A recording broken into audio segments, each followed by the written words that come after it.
Frédéric Novello, en charge des télécoms en 2006.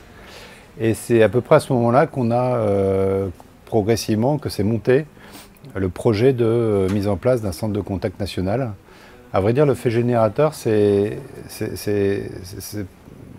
révélé assez différent du champ d'application à la fin, puisque le fait générateur, c'était le système 36-35, les centres d'appel voyageurs, qui à l'époque étaient dans une architecture extrêmement qui était en voie d'obsolescence complète. Hein.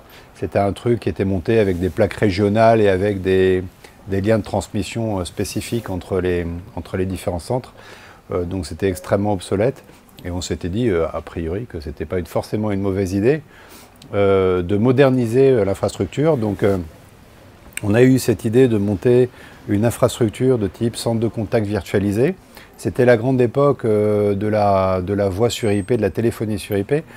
Enfin, c'était la grande époque dans le sens où c'était l'époque où tout le monde avait des projets de mise en œuvre et personne n'en faisait vraiment. Ben, nous, on s'est dit que c'était un peu l'occasion de conduire à la fois notre migration vers la téléphonie sur IP en même temps, et en même temps de mettre en place ce centre de contact.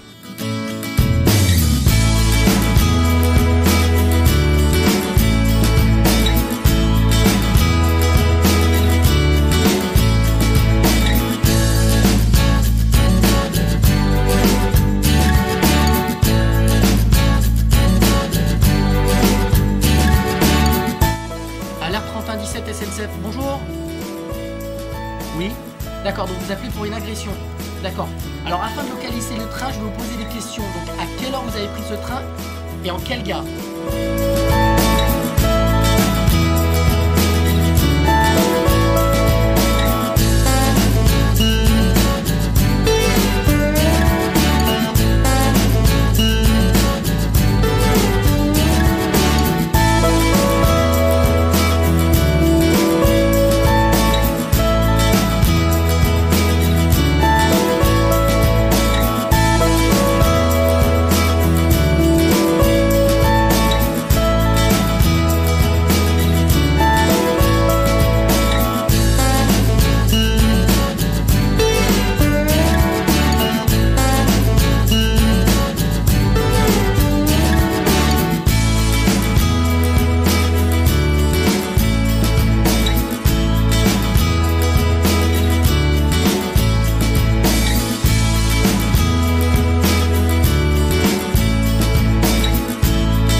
Alors ici, on est dans la partie ingénierie de la solution centre de contact national.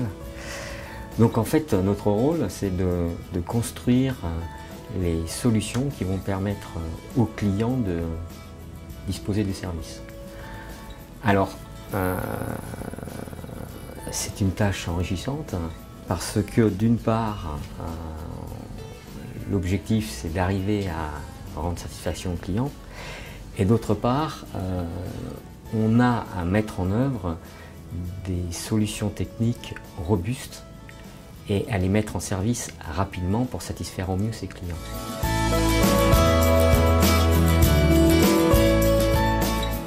On travaille sur toutes les solutions de centre d'appel. Mon rôle en fait dans l'équipe, c'est de concevoir des solutions.